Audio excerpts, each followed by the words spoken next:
Katika kijiji kidogo cha Santa Cecilia kilichojazwa muziki, mapenzi na historia, kuna kijana mdogo aitwaye Miguel ambaye ndoto yake kubwa ni kuwa mwanamuziki mashuhuri kama shujaa wake mkubwa Ernesto de la Cruz.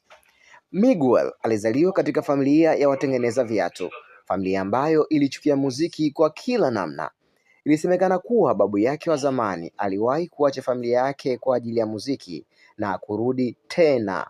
Tangu siku hiyo, muziki ukawa marufuku kabisa nyumbani kwao. Lakini Miguel alikuwa tofauti. Alihisi muziki ndani ya damu yake.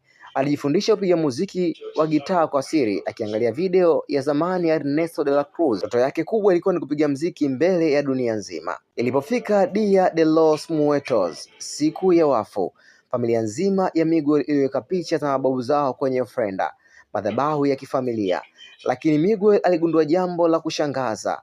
Picha ya babu yake ilikuwa na sehemu iliyokatwa na sura yake haikuonyeshwa, na hapo ndipo siri ilipoanza kufumbuliwa. Miguel akiwa na rafiki yake mbwa Feri aliangalia picha babu yake na kugundua ya kwamba babu yake alikuwa ni mpiga gitaa na gitaa lake lilikuwa la mtu maarufu Ernesto de la Cruz. Basi Miguel aligundua ya kwamba babu yake ni yule msanii maarufu zaidi Ernesto de la Cruz, hivyo aliazimia kuwa kama yeye. Wakati anaelezea familia yake juu ya mapenzi yake makubwa sana na muziki, familia yake haikumuunga mkono. Kwanza walivunja gitaa alilokuwa akilitumia kupigia muziki wake, lakini pia walimwambia kae mbali na muziki, kwani familia nzima haikubaliani kabisa na muziki. Akiwa na hasira, Miguel alitoka mbio kuingia mtaani, ambako huko alikutana na tamasha kubwa la muziki la kusaka vipaji.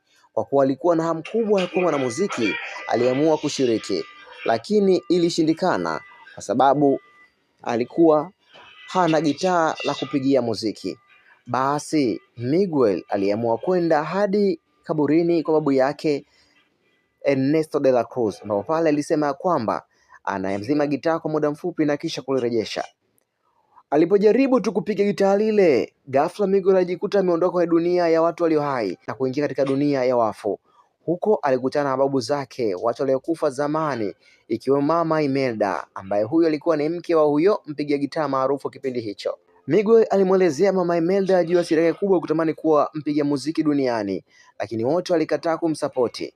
Na sharti moja kubwa ili Miguel arudi duniani ilikuwa ni lazima bibi yake ambariki na kumruhusu kufanya muziki. Basi Miguel alimpa ile pedo ya kumrudisha duniani, na bibi yake alimkataza kabisa kufanya muziki. Aliporudi duniani, cha kwanza ukifanya, Miguel alichukua muziki na kuanza kuupiga, lakini ghafla ajikuta amerudi katika ulimwengu wa wafu. Hapo ndipo aliamua kumtafuta babu yake Ernesto de la Cruz, akiamini kwamba baraka zake zingemrudisha duniani na kuwa mpiga muziki maarufu zaidi kuwahi kutokea. Safari yake ilianza na hapo alikutana na roho ambayo ilisaulika aliyeitwa Hector. Huyu alikuwa amesaulika kabisa katika ulimwengu wa wanadamu, na hivyo alikaribia kupotea kabisa kwa ulimwengu wa wafu pia. Hector aliahidi kumsaidia Miguel kurudi duniani kwa kupitia njia ya babu yake Ernesto de la Cruz, lakini kwa sharti moja tu, aipeleke picha yake duniani watu wamkumbuke ili na yeye aweze kuvuka kwenda ng'ambo ya pili. Miguel alikubali. Walianza purukushani za kumtafuta Ernesto. Haikuwa kazi rahisi. Walipitia kujifunza, walipitia kwenye majukwaa makubwa ya muziki ili kuweza kufika huko. Huku familia yake ikiongozwa na Mama Imelda walizidi kumtafuta Miguel na kumrudisha kule alikotoka, kwani picha ya Mama Imelda pia alikuwa nayo Miguel, hivyo ilikuwa ngumu kwa Mama Imelda kuvuka upande wa pili. Jitihada kubwa za kumfikia Ernesto de la Cruz zilifanikiwa kwa msaada wa Hector. Hapo ndipo alipogundua ya kwamba Ernesto hakuwa mtu halisi, alikuwa ni shujaa feki.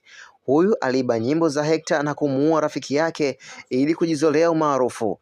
Hali hii ilimsikitisha sana Miguel na kilichomfanya kutupa katika shimo kubwa yeye pamoja na Hector. Humo aligundua ya kwamba Hector ndiyo yule babu yake aliyekuwa mpiga muziki maarufu na aliacha familia. Alifurahi sana. Mwisho wa siku familia iliwakuta kwenye shimo kubwa lilokuwa wamefungiwa mule ndani, na walipania kumrudisha Miguel katika ulimwengu wa duniani na kumruhusu afanye muziki. Miguel alirudi katika ulimwengu wa duniani, na siku ya kumbukumbu ya kutembelea alikwenda kuiweka picha ya Hector katika familia, lakini pia mama yake, huku Coco akiwa amefariki. Muziki uliruhusiwa katika familia yao. Kuanzia hapo muziki ulikuwa ni pati na maeneo muhimu sana katika maisha ya Miguel. Remember Me ni nyimbo ambayo imebeba hisia nyingi katika familia hii, ikisema ya kwamba hata kama inabidi ni kwake basi nikumbuke. Hii ni nyimbo ambayo Hector alimwimbia mtoto wake Coco wakati akiwa mdogo kabisa. Hadithi hii inatufundisha kuwa mapenzi ya familia ni muhimu sana, lakini ndoto ukiwa nazo una uwezo wa kuzifikia. Mimi ni Eli7, Master Animation. Just like Mama Imelda did. No music. Mi familia, for this music is my language and the world es mi familia.